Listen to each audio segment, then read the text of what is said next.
দেশ বা দেশের বাইরের থেকে যারা যেখান থেকে আমার এই অনুষ্ঠানটি দেখতেছেন তাদের সবাইকে জানাই বিকে পুলেটের পক্ষ থেকে অনেক অনেক প্রীতি ও শুভেচ্ছা। আশা করি সকল খামারি ভাই ও বোনেরা আপনারা ভালো আছেন এবং সুস্থ আছেন। আপনাদের সামনে নিত্যদিনের মতো আজ ভিডিও নিয়ে হাজির হলাম।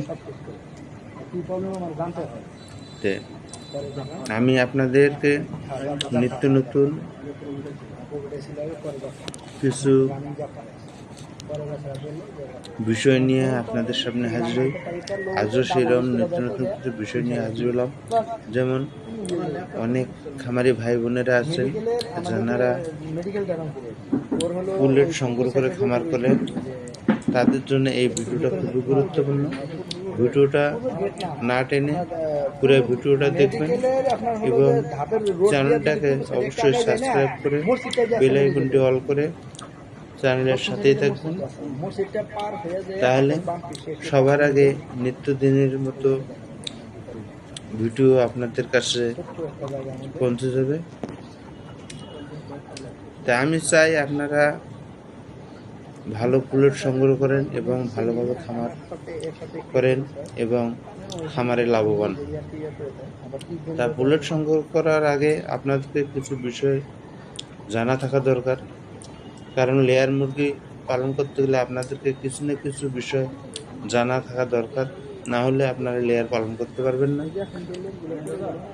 মানুষের কথায় শুনে যদি আপনারা লেয়ার পালন শুরু করতে চান বা খামার করতে চান, হয়তো আপনারা লসে পড়বেন, না হলে যে কোনো বিপদের সম্মুখীন হবেন।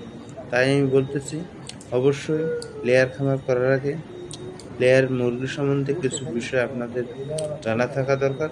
তাহলে আপনারা কখনোই কোনো সমস্যার সম্মুখীন হবেন না এবং কোনো বিপদে পড়বেন না।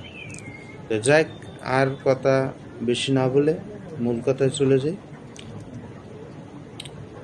তা লেয়ার মুরগি সংগ্রহ করার আগে আপনারা অবশ্যই খামার পরিদর্শন করবেন এবং খামারে মুরগিগুলোর কী অবস্থায় আছে কি না এই জিনিসগুলো অবশ্যই খেয়াল রাখবেন। তো ভালো মুরগি চেনার উপায় হচ্ছে মুরগির মুখমণ্ডল উজ্জ্বল থাকবে এবং পা, নখ এই জিনিসগুলো চকচকে থাকবে।